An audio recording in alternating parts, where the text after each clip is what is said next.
only one who is still not used to it. Leader Fan Radio Network. Tweet that. And KFAN.com.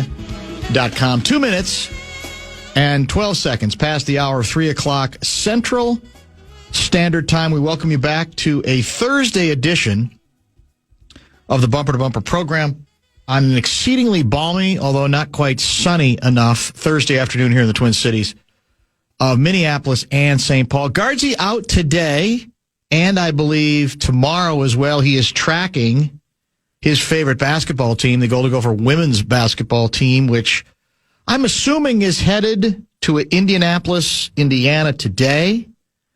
They, resting on the laurels of a double bye reward for a fourth-place finish in the Big Ten regular season, awaiting who they're going to play tomorrow. In fact, the Friday game, I believe, is like a 2 o'clock, maybe 2:30 start. So we will be able tomorrow, Brett Blakemore, to do a live listen-in on Golden Gopher women's basketball. So Guardsy is out for both of the next two.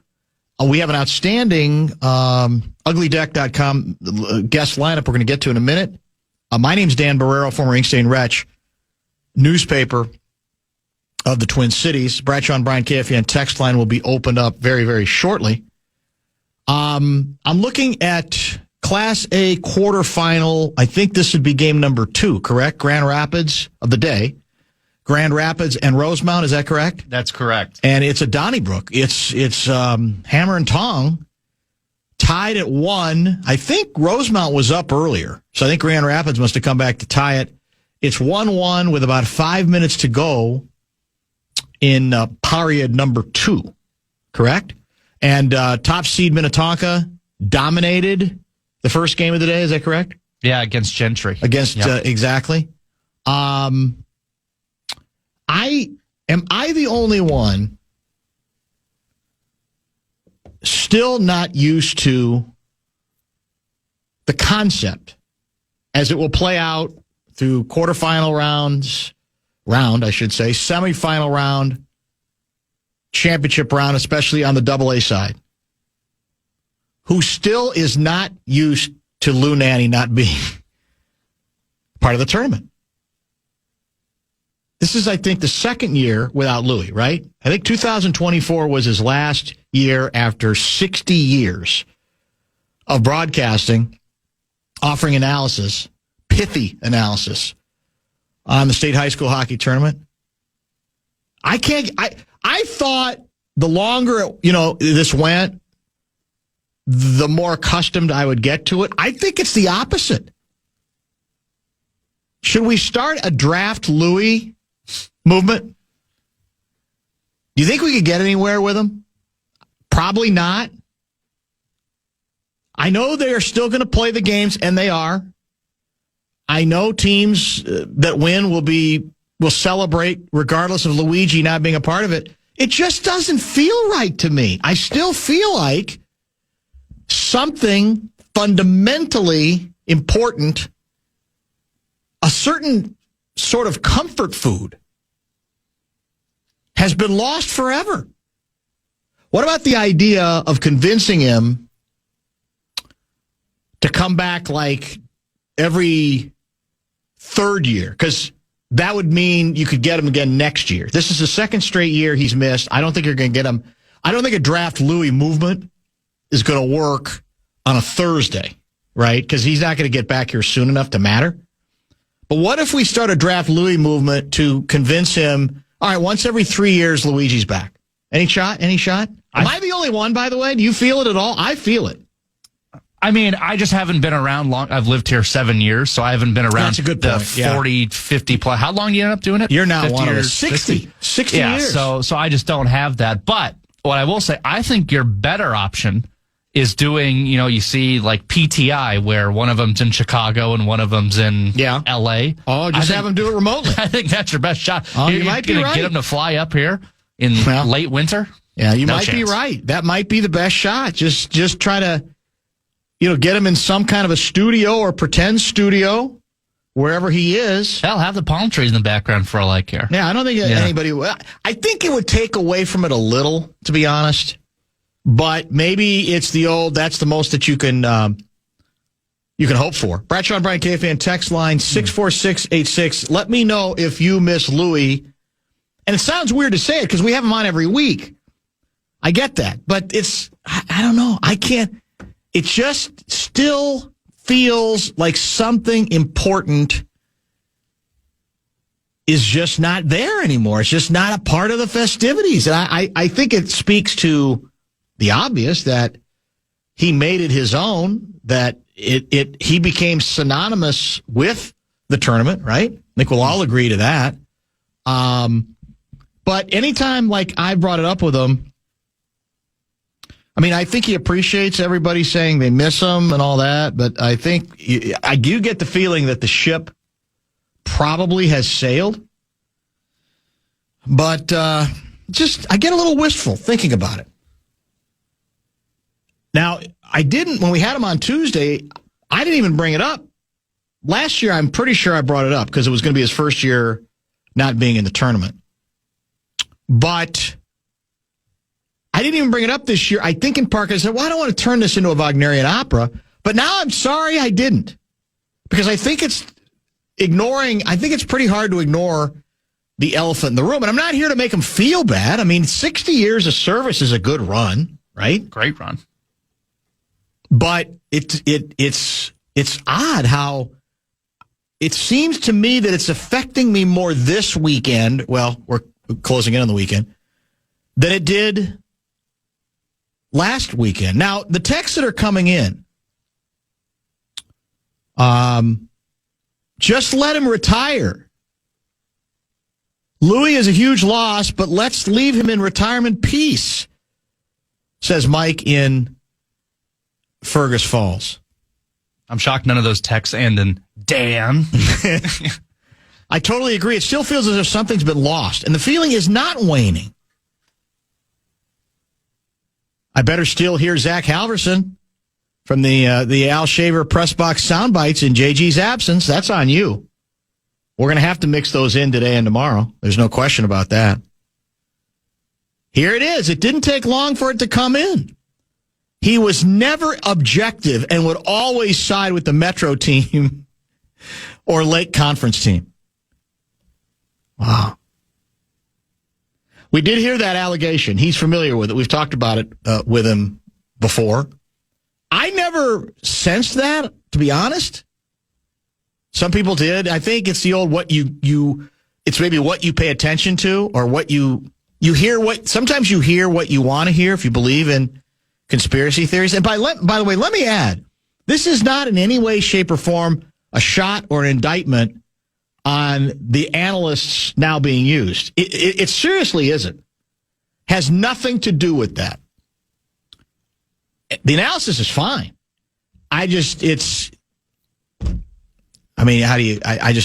you compete? But you could make the argument, as a couple of people said, look, man, let him live his life. It's not like he's going to forget about the tournament. It's not like he's going to forget about hockey, which is all true. I really just mean it as a compliment to him and his influence. How I really mean this, and this is rare. I don't think of, and there have been a lot of unbelievably great players at the high school level, many of them going on beyond as well, that are synonymous with the Minnesota State High School Tournament. I think he's the guy I think of more than any player, which, again, I think is also very much a compliment to what he's doing. It's not all about you, Dan. There's your Dan you were looking for. Well, I'm asking. That's what I'm saying. It's not about me. It's about Louis. I can't help what I feel. The job of a talk show host, at least between 3 and 6:30, is to, for better or for worse, offer up opinion. Sometimes snarky. Sometimes, meant as I said, in this case, as a compliment. But you got to do it. I had to get it off my chest. Because I did look back on Tuesday and feel like, man, I should have brought up the tournament. But I admit at the time, it's like, well, I don't want him to think I'm trying to make him look bad or feel guilty.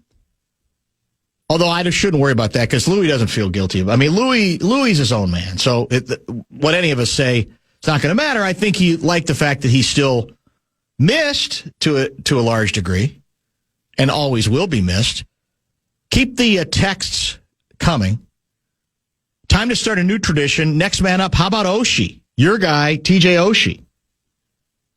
Maybe. I don't know. I guess it's a possibility. I'll take Louis' favoritism a step further and say he always favored Edina. And as an Edina fan, I freaking loved it. Huh. Like you've always said, Dan, get over it. I'm not over it. I'm not going to lie to you. I'm not over it. The second period is in the books. And I think it remains 1-1 in the second quarterfinal in the AA category, the second quarterfinal of the day, correct? That is correct. 1-1 going into period. So a pretty good game. Grand Rapids and Rosemount, Minnetonka, the top seed, already in the showers with a fairly one-sided or extremely one-sided victory. Let's get our first pause in. When we come back, I'll give you details on the uglydeck.com guest lineup. It's very good today. Not just because of regulars, but because of an old friend who is also joining us as we attempt to ode a Minnesota coaching legend, even though he left almost as soon as he arrived.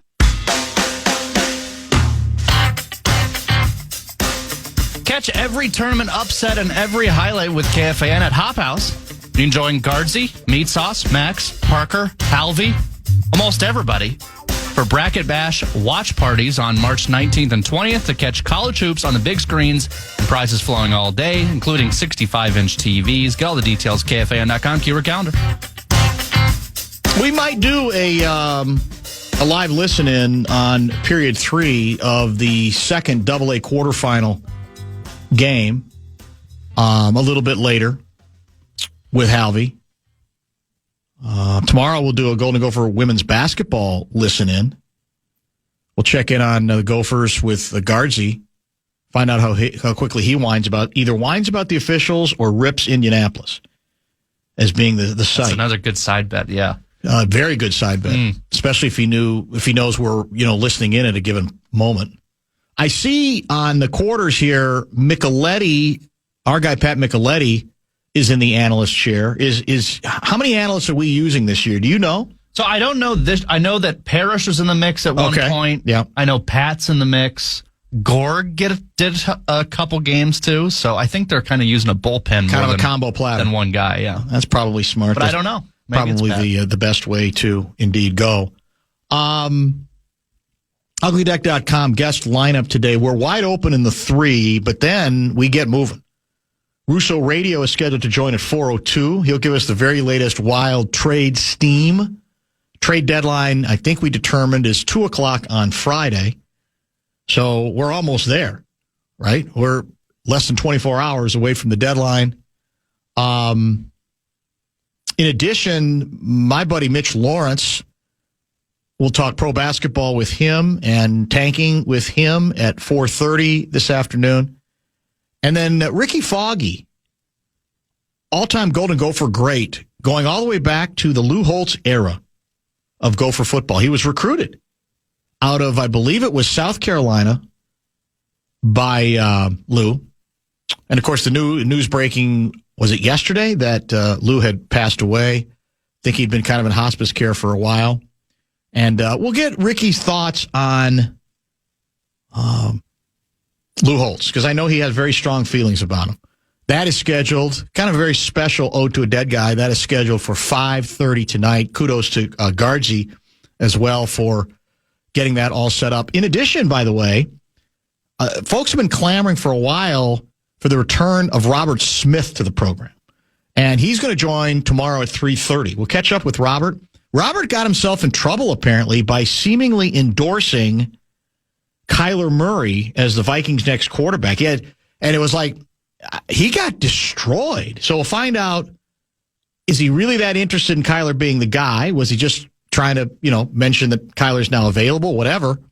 And who knows what else. We get caught up with Robert tomorrow at 3:30 or so. Yesterday, I was out, and yesterday was the 60-year anniversary of a fairly momentous moment for those of us old enough to have lived through it.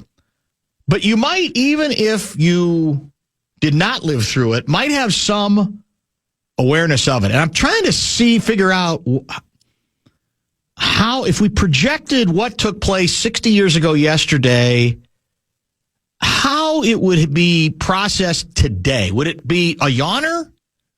Would it be even more significant? I'm trying to get a kind of a good handle on exactly that.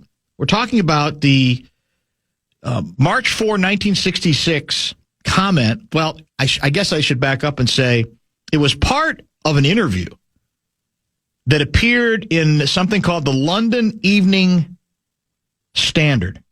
And the story, the feature story that this particular comment was published in was called, the headline was, "How Does a Beatle Live?" As in John, Paul, George, and Ringo, those Beatles.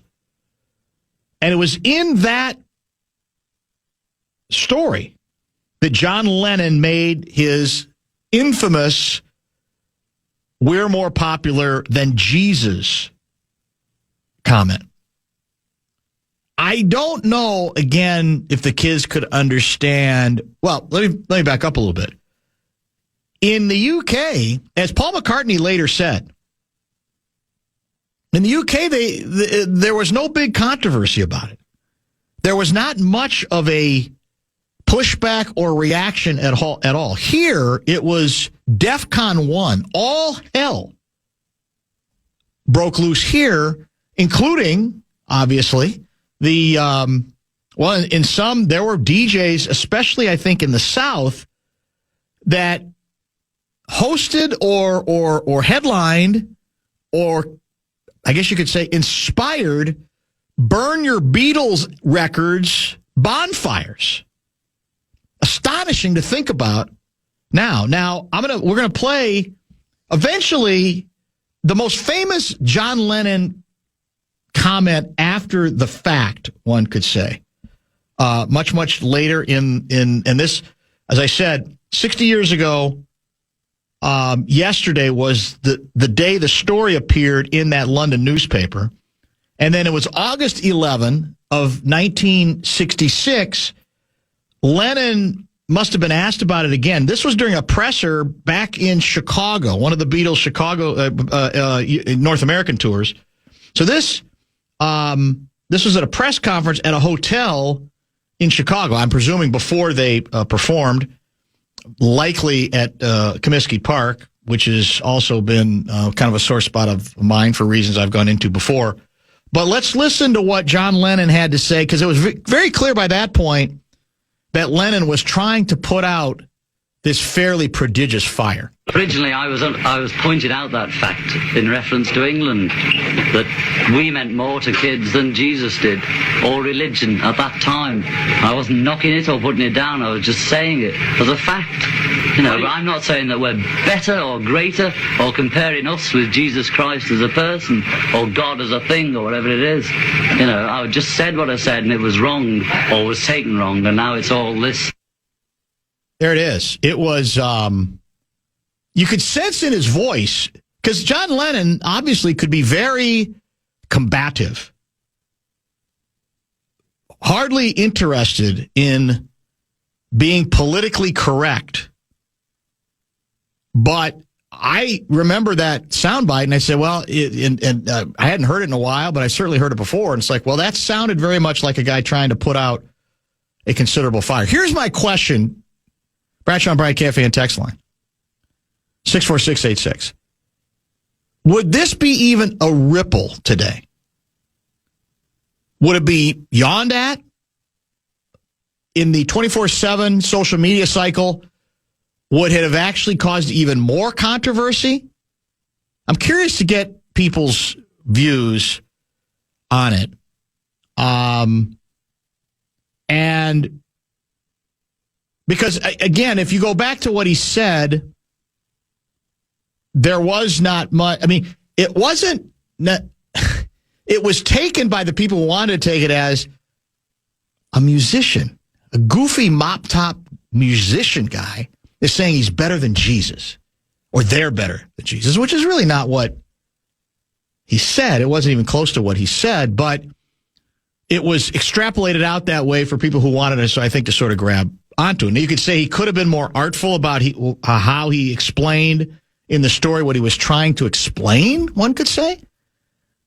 But in all honesty, it was, in many circles, it was like, I'm done. I'm done with them. I'm done with the Beatles. I'm not going to ever have anything to do with them again, et cetera, et cetera. So what would happen today? Would it be no big deal at all? Because I tend to think there'd be people criticizing it, but I don't think it would have been as large as it was. And it's hard to imagine and explain because there was no Twitter then. I looked it up. X didn't exist. There was no Facebook. There was no Insta. But there was a massive response and blowback in this country that is, again, hard to capture. And to me, what made it all the bigger was all those mechanisms didn't exist. And yet there was debate and discussion. And I'm boycotting. I'm never going to a Beatles concert. Well, not that you had that many chances to go to a Beatles concert. They didn't tour that long. But I'm not going to buy any albums anymore.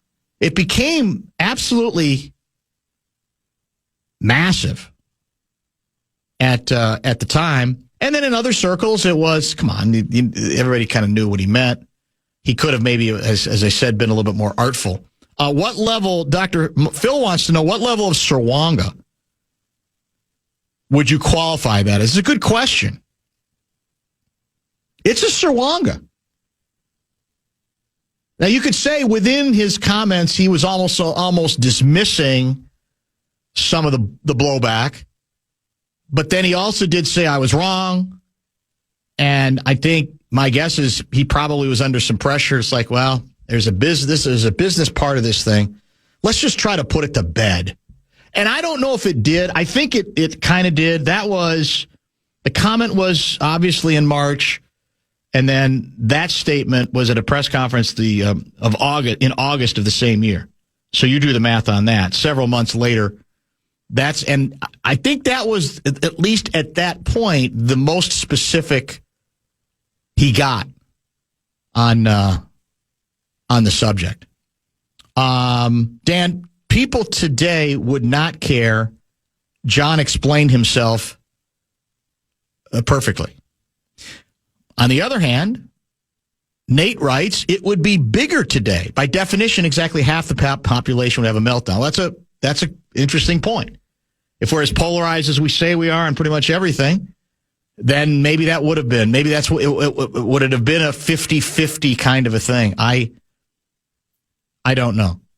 Lennon commented, today's world, the extreme right would call him out, and the extreme left would celebrate him. The middle would hopefully know what he meant. Hold on. Texts are coming in kind of fast. And not even care.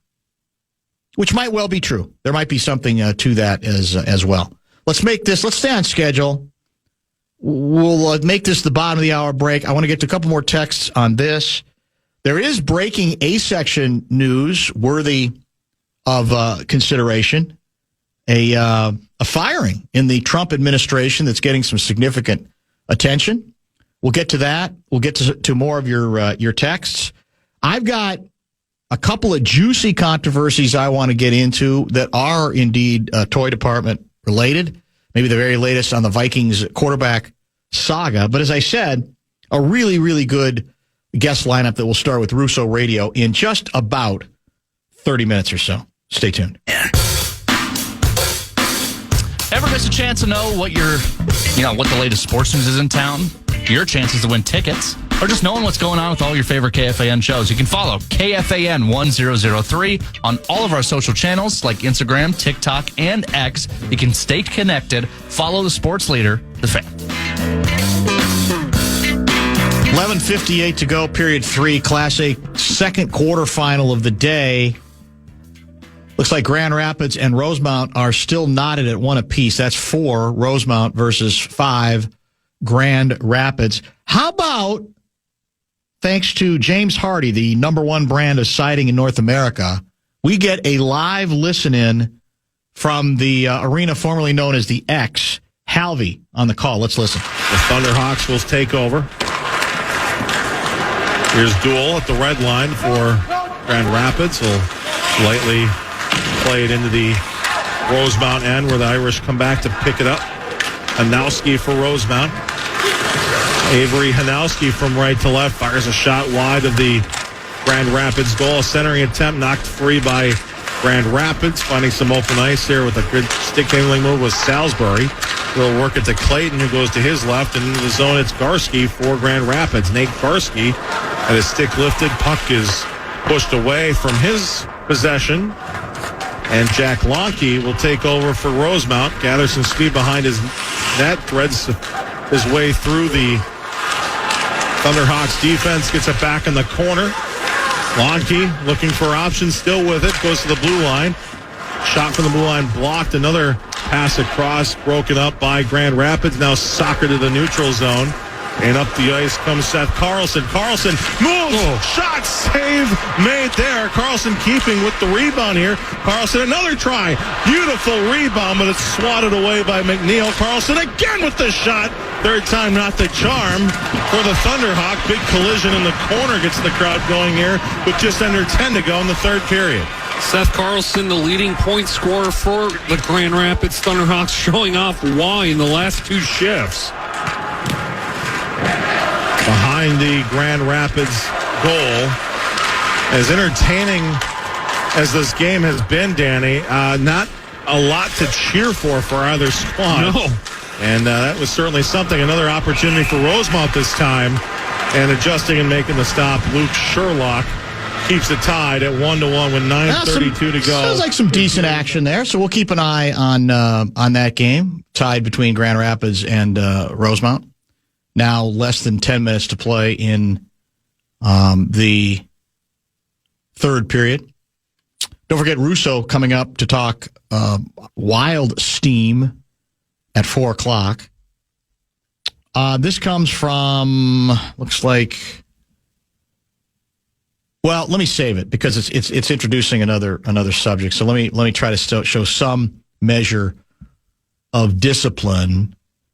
In today's environment, influencer John Lennon would have 100% gone viral for his comments on Joe Rogan's podcast, ending the woke mind virus, or what he said too woke. Damn it, never mind. Full Sarwanga for me on this bit. That's from Flim Flam. It's funny, Dan, you bring up the quote from Lennon. My significant other grew up in England and has routinely said that Americans that go to church are very different. Parentheses, more maniacal than people in England, more snooty and act superior. Not surprised about the overreaction by Americans. Unfortunately, writes 320 guy, it would cause more controversy in one circumstance. Some artist or athlete left of center says it, and unfortunately, our president in the MAGA world would blow it up. Look at the controversy the MAGA world created over the Super Bowl halftime. If a righty said it, I honestly think it could be dismissed unless it came from a politician. But any high-profile lefty says it, and MAGA will blow it up. An artist, writes Allen and Afton, putting themselves into comparison with Jesus today would immediately become a political issue. If they were from outside the U.S., ICE would be rounding them up and deporting them. I think it would be bigger today. Remember, this is the country that went sideways over Bad Bunny at the Super Bowl.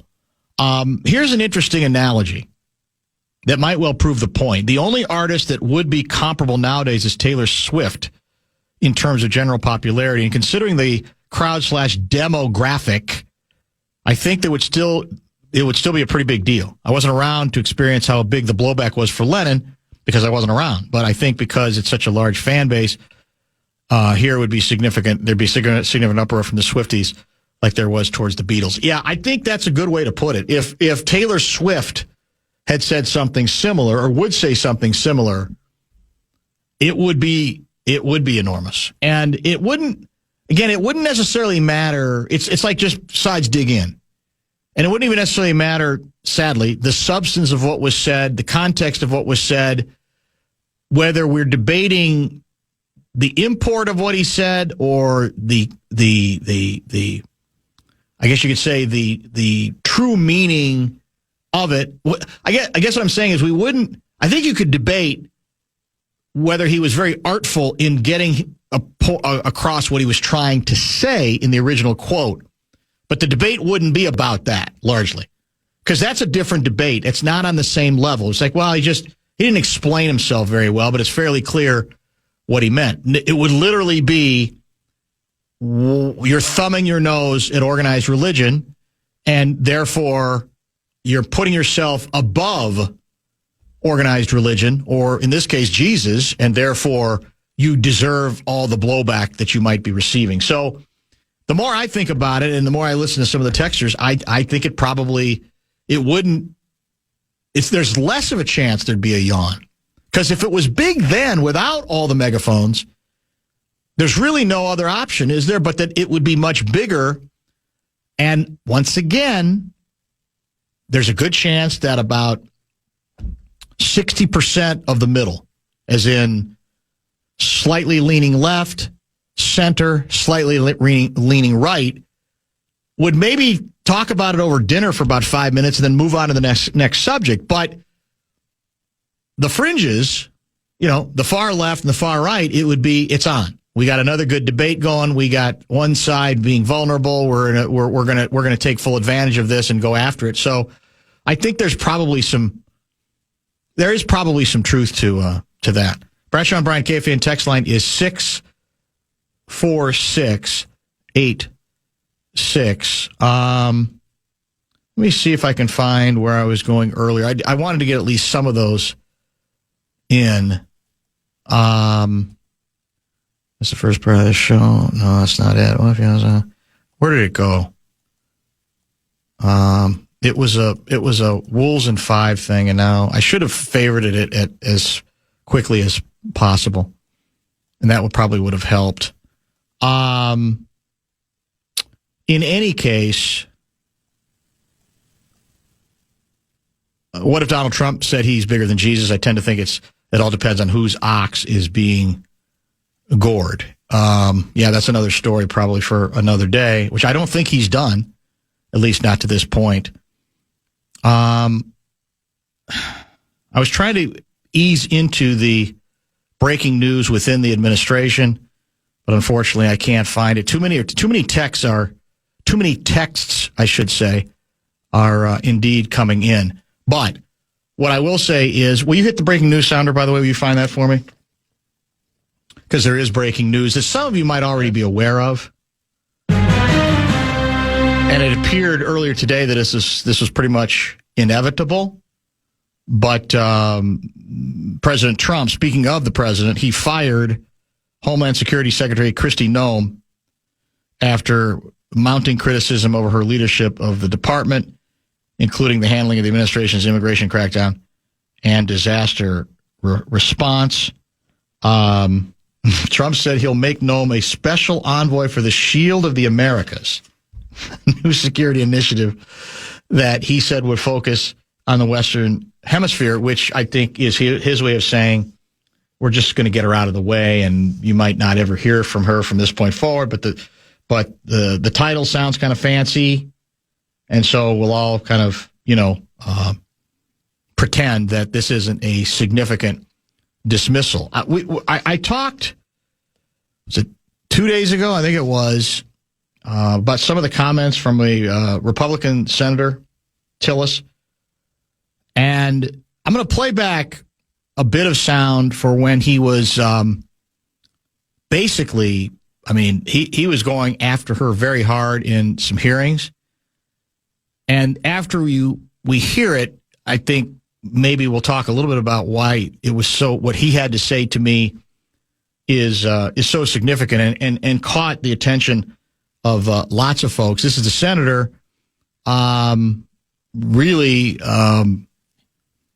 harshly criticizing and, you could say, lecturing Kristi Noem just the other day. Those people, and I want to detain fewer of the others. And Mr. Chair, in my remaining time, I have a lot to go. But I want to submit this letter from the Office of the Inspector General that cites. That's my fault. I hit the button. Those people, and I want to detain fewer of the others. And Mr. Chair, in my remaining time, I have a lot to go. But I want to submit this letter from the Office of the Inspector General that cites 10 different instances under Ms. Noem's leadership where they've been misled and not allowed to pursue investigations that they think are critically important. Does anybody have any idea how bad it has to be for the OIG in this agency to come out and do this publicly? That is stonewalling. That's a failure of leadership, and that is why I've called for your resignation. And if I don't get an answer to these questions, I don't want an applause. Please don't do that for me. If I don't get an answer to these questions, if I don't get an answer that you've had a month to respond to, and the remaining ones, as of today, I'll be informing leadership that I'm putting a hold on any en-bloc nominations until I get a response. And in 2 weeks, if I don't get a response, I'm going to deny quorum and markup in as many committees as I can until I get a response. Thank you, Mr. Chair. Okay, so the significance there again is this is a Republican.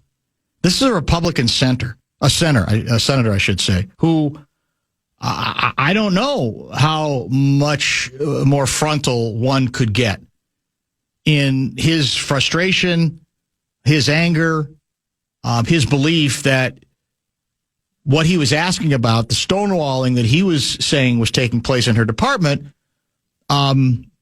pretty much confirmed that she is not fit for the office that the president gave her. I noticed a tweet from Dean Phillips because he saw the same sound and wrote, "It's exceptionally rare for tribe members to challenge their own in Congress. Kudos to Senator Tillis for exposing the remarkable incompetency and cowardice of Kristi Noem." And he's right. How many times? We've talked about this. Part of the reason I can't watch most hearings anymore is that they're all such a game of protecting my tribe over yours. So therefore, if the person testifying is a hostile witness, I'm going to spend nothing. I'm not even really going to give that witness a chance to defend himself or herself. I'm just going to go off on him. I'm not really going to ask specific questions, though it sounds like in this case he was trying to.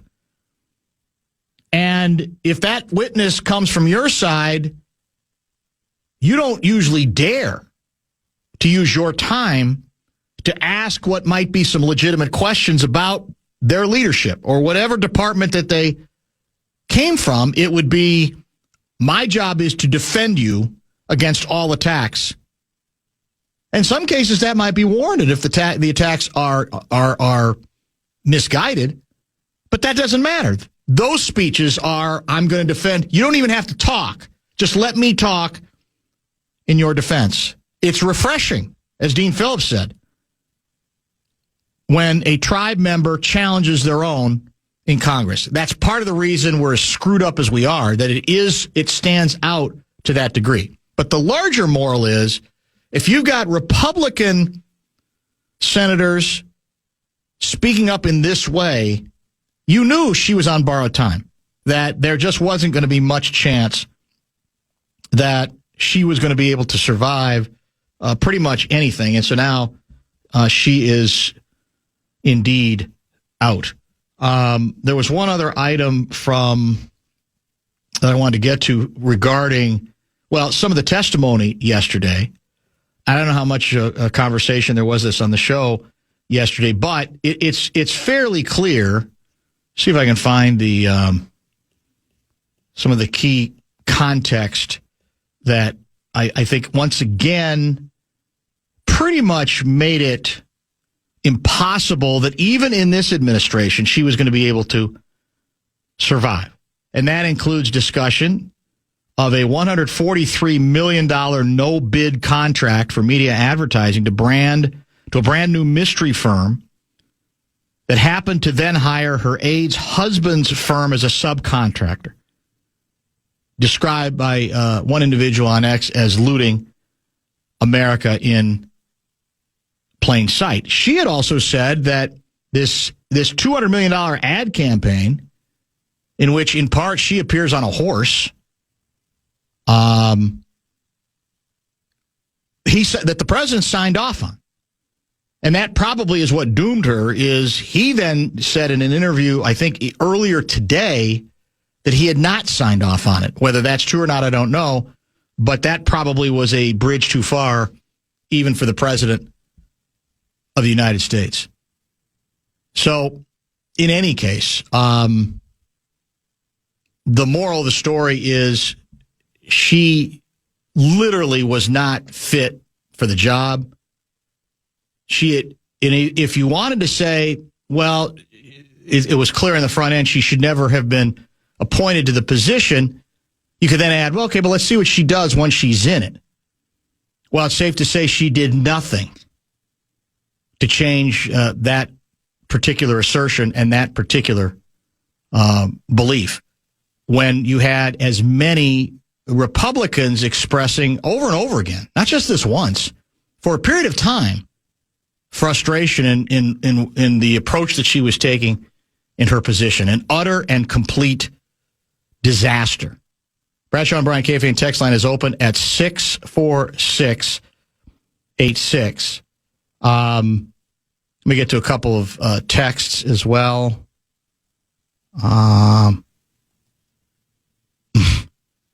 Yeah, this might have been the one I was looking for. This is Patrick in Elk River.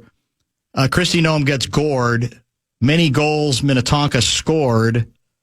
Lennon disses the Lord. Wolves and 5. That's Patrick in Elk River. That pretty much says it all. Should be frightening to people how many know-nothing know-it-alls are currently in the federal government, important positions held by laughably incompetent individuals. This from the party that purports to be all about a meritocracy. Well, the thing that's interesting to me regarding this contract is, again, if you want to make as one of your, I guess, major planks the fraud that's going on or has gone on in the great state of Minnesota, it's a good issue. It's a fair issue. No question. We've talked about it for months on this show. But if you have a different kind of fraud being perpetrated under your own nose, then you leave people scratching their heads and saying, does it, again, all depend on whose ox is being gored? Because that is exactly what it sounds like in this case. Now, I've said this before, and as it pertains to less important issues like when head coaches fire their offensive or defensive coordinator, to a certain extent, if that individual has not done a very good job, you can say, well, your job as a head coach is to step in and make the decision and find somebody else. That to double down on a hire that you made is going to doom you to disaster. On the other hand, I think we've also said that you have to call into question not just, in this case, Kristi Noem, but the person who put her there in the first place. That's got to be part of the story. Is, yeah, okay, he did eventually what he had to do, but that doesn't answer the question about what made him think, what possessed him to think that this hire was going to make any sense from the beginning. And he tried hard. There were several times earlier where she was under siege again from people in her own party. And he did she's doing a great job, doing a wonderful job, which you hear, in any administration until the time has come. But the only surprise is that the only real tragedy is that it took as long as it did. And by the way, it looks like is Grand Rapids just taking the lead? No, they just scored a late equalizer. 28 seconds left to tie it. They tied it. And you're right. 28.9 seconds to go.